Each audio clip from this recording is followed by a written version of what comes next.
going on, everybody? Jesus loves you. My name is Cody. It's Friday, and this is the Christian News Show that I'm going to do every Monday, Wednesday, and Friday. And this episode is going to get so trolled. Truth!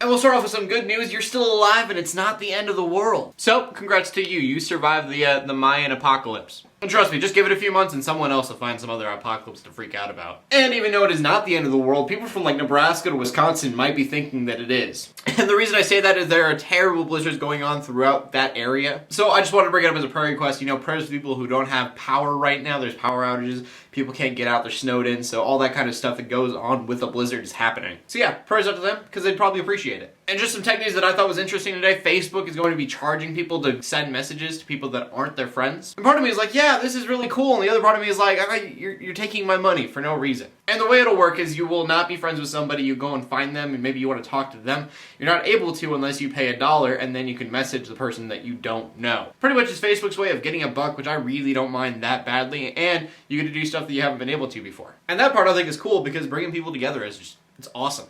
Love the internet. I know we have some terrifying news for the Christians who are living in Syria, because recently the jihadi leader made a speech where he stated that Christians need to either convert or die. And if you haven't heard the jihadi before, they're an organization that's a Muslim extremist group. Now this doesn't go for Muslims as a whole, I'm sure, but it definitely seems like in the Middle East, the Muslim communities are becoming more and more anti-Christian in their beliefs. Which, if you have that opinion, that is completely fine, but once you throw violence into that opinion, that's where it starts to go wrong. And then something kind of interesting that came out recently is a Bible that is made for homosexuals, specifically. Remember at the beginning of the video when I said I would get trolled? This is why. And the new version of the Bible is named the Queen James Version. And from what I've read, I've not actually looked at the book. It is exactly like the new King James Version, except for the fact that during parts where it says that homosexuality is a sin, it replaces that and rewords it in a way that doesn't say that homosexuality is a sin. And I would almost believe the version if it wasn't like adding completely new words that aren't in any of the other Bibles,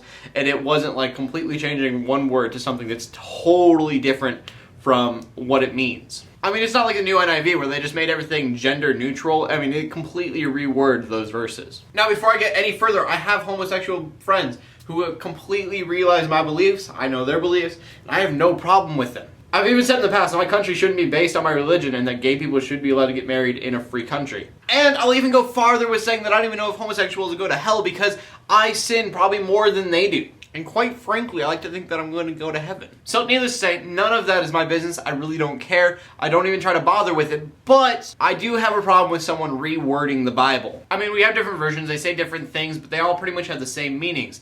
This Bible is taking certain verses and completely just defacing them. And I mean, that's exactly what this is. It becomes really obvious when you read the title is the Queen James Version. I mean, if they would have gave it some version that just seemed like a normal one and they just put that stuff in there and didn't really tell people, then they could pass it off maybe as like a scholar's book. But when you make the name of a holy book a mockery, you can kind of think probably the rest of the book is a bit of a mockery. I don't know, that's just me. I think it's wrong. What do you guys think? Do you think that the Queen James Version is a real Bible, or do you think that it's a mockery and that it is just wrong? Please leave a comment in the comment section below with your answer. Leave a video response if you want to. That's all I found interesting in the news today, so I'm closing. Let the haters hate, let the Christians pray, and to everybody like, subscribe. I'll see you later, and God bless. And again, nothing against homosexual people, just a lot against homosexual people who take the Bible verses and they change them to different things that make my Bible say what it's not supposed to say.